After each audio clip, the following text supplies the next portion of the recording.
IIT foundation. ఇదిగో ఈ గుడ్డు ఉంది. 21 రోజులు దీన్ని పొదిగేస్తే పిల్ల బయటకు వస్తుంది. అలా కాదు, నేను అన్ని రోజులు ఆగలేను, 3 కోళ్ళని తీసుకొచ్చి దీనిపైన కూర్చోబెడతాను, వారం రోజుల్లోనే పిల్ల బయటికి రావాలి అంటే ఏమవుతుంది? 3 కోళ్ళ బరువు తట్టుకోలేక ఈ గుడ్డు పగిలిపోతుంది. స్ట్రెస్. మరో ఉదాహరణ చూద్దాం. కొత్తగా కట్టిన గోడను కనీసం 3 రోజుల పాటైనా రోజుకు 3-4 సార్లు క్యూరింగ్ చేయాలి. అలా కాదు, నేను ఒక ట్యాంకర్ నీళ్లు తీసుకొచ్చి ఒక్కరోజే కుమ్మరిస్తాను సరిపోతుంది అంటే గోడకు పగుళ్ళు వచ్చేస్తాయి.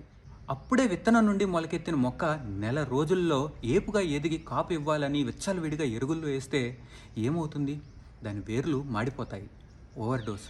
ఇలా ప్రకృతి అనేక రూపాల్లో మనకి ఏం చెప్తోంది? ఎదుగుదల మెల్లగా జరుగుతుంది, ఎదుగుదలకు సమయం పడుతుంది, తొందర పెడితే అసలుకే మోసం వస్తుంది అని. సరిగ్గా ఐఐటి ఫౌండేషన్ పేరుతో స్కూళ్లలో ఇదే జరుగుతోంది. దీని మీదే ఒక చిన్న ఆర్టికల్ రాశాను, అది వాళ్ళ ఈనాడులో ప్రచురించారు. పోయినేడు మా పెద్దోడిని 6th క్లాస్లో ఇలాంటి ఓ స్కూల్లోనే జాయిన్ చేశాను. వారానికో టాపిక్ చకచకా లేచిపోయేది, వారానికో పరీక్ష, మార్కులు తగ్గితే ఊరుకోరు, నిత్యం మానసిక ఘర్షణ, ఆటలు ఉండవు, ఇంగ్లీష్, తెలుగు, హిందీ, సోషల్ ఇవైతే నామమాత్రం.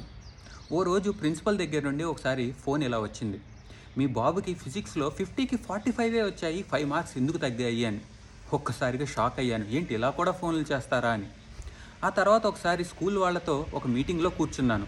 చదువు గురించి, పిల్లలు ఎలా నేర్చుకుంటారు అన్న దాని గురించి అవగాహన ఉండబట్టి ఆ స్కూల్ వాళ్ళని కొన్ని ప్రశ్నలు అడిగాను. అసలు 5th క్లాస్ నుండి 6th క్లాస్కి వచ్చిన పిల్లలకి dimensional formula of force, work, impulse, torque ఏంటండి? వాళ్ళకి స్పీడ్, డిస్టెన్స్ అంటేనే సరిగ్గా అవగాహన ఉండదు. అయినా వారానికి ఒక కాన్సెప్ట్ మార్చేస్తూ ఉంటే వాళ్ళు ఆ కాన్సెప్ట్ని ఎలా ఆకళింపు చేసుకోగలుగుతారు? ఇలా అయితే మన పిల్లలు jack of all trades, master of నన్లా తయారవుతారు అని అడిగాను. దానికి వాళ్ళకి చిరాకు వచ్చింది. అవసరమైతే 4 ఎక్స్ట్రా క్లాసులు పెట్టిస్తామండి, అందులో ఏముంది, అయినా మీరు ఒక్కరే ఇలా అడుగుతున్నారు, వేరే పేరెంట్స్ ఎవరో ఏమీ మాట్లాడట్లేదు అన్నారు. నిజమే అనిపించింది. నేను ఒక్కడనే ఏం మార్చగలను, ఎవరిని మార్చగలను? కానీ నాకు 100% పక్కా కాన్ఫిడెంట్గా తెలుసు, పిల్లల చదువు వేరు, మానసిక శారీరక ఆరోగ్యం వేరు అని కాదు. శారీరకంగా మానసికంగా దృఢంగా ఉన్ననాడే చదువులో రాణిస్తారు అని. చేసేది లేక మా వాడిని నెక్స్ట్ ఇయర్ స్కూల్ మార్చేశాను. అసలు ఐఐటి ఫౌండేషన్ అంటే ఏంటి? ఇప్పుడు మెజారిటీ స్కూళ్ళలో ఏం జరుగుతోంది? దానివలన పిల్లలకి జరుగుతున్న నష్టం ఏంటి?